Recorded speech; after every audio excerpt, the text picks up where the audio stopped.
శ్రీ గురుభ్యో నమః. శ్రీ మహాగణాధిపతియే నమః. శ్రీ సరస్వతి నమః. భక్తులారా, వాల్మీకి మహర్షి రచించిన శ్రీమద్ రామాయణం యథాతథంగా చెప్పుకున్నాం. ప్రతి శ్లోకం దాని అర్థం. ఇందులో భాగంగా నిన్నటి వరకు మనం బాల అయోధ్య అరణ్య కిష్కింద సుందరకాండలు పూర్తి చేశాం. యుద్ధకాండలోని 36 సర్గలు పూర్తి చేసి 37వ సర్గలో 32వ శ్లోకం వరకు చెప్పుకున్నాం. ఈ రోజున 33వ శ్లోకం నుండి కొనసాగిద్దాం. 31వ శ్లోకం 32 వరకు చెప్పుకున్నాం. 33 నుండి ఈ రోజున కొనసాగిద్దాం. రామచంద్రమూర్తి ముందుగా వాల్మీకి మహర్షిని ప్రార్థన చేసుకున్నాం. కూజంతన్ రామరామేతి మధురం మధురాక్షరం ఆరుహ్య కవితాశాఖ వందే వాల్మీకి కోకిలం. సమర్థద్గురు సాయినాథ్ మహారాజ్ की जय. వానరేంద్రస్య బలవాన్ వృక్షరాజస్య వీర్యాన్ రాక్షసేంద్రనుజశ్చైవ గుల్మే భౌత మధ్యమే. ఎక్కడెక్కడ ఎవరెవరు ఉండాలి, సేనలో ఎవరెవరు అటాక్ చేయాలి, ఎవరిని అటాక్ చేయాలి అంటే వాళ్ళ సైన్యంలో లంకలో తూర్పు ద్వారం దగ్గర ఒకరిని కొంతమందిని అట్లా పెట్టుకుంటూ వచ్చాడు రావణాసురుడు. మరి రాముడు కూడా మరి ఏ ద్వారం దగ్గర ఉన్న వాళ్ళని ఎలా అటాక్ చేయాలో ఆ విషయాలు చెప్తున్నాడు అన్నమాట.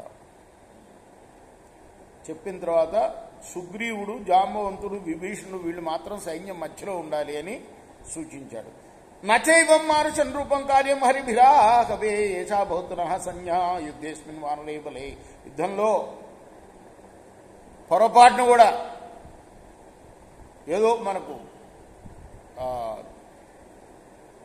దాన్ని ఏమంటారు, శక్తి ఉంది కదా, ఏ రూపం అయితే ఆ రూపం ధరించగల శక్తి ఉంది కదా,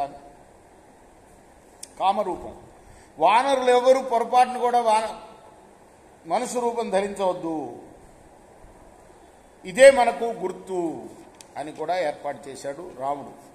వానరాయే వనశ్చిహ్నం స్వజనేస్మిన్ భవిష్యతి వయంతు మానుషేనైవ సప్తయోక్షమహే పరాన్ అహమేష మమ భ్రాత్ర లక్ష్మణేన మహోజస ఆత్మన పంచమశ్చాయం సఖా మమ విభీషణ. ఎందుకంటే నా సోదరుడైన లక్ష్మణుడు నేను మాత్రమే మానవులం. ఇక విభీషణుడు, అతని 4 మంత్రులు వాళ్ళు కూడా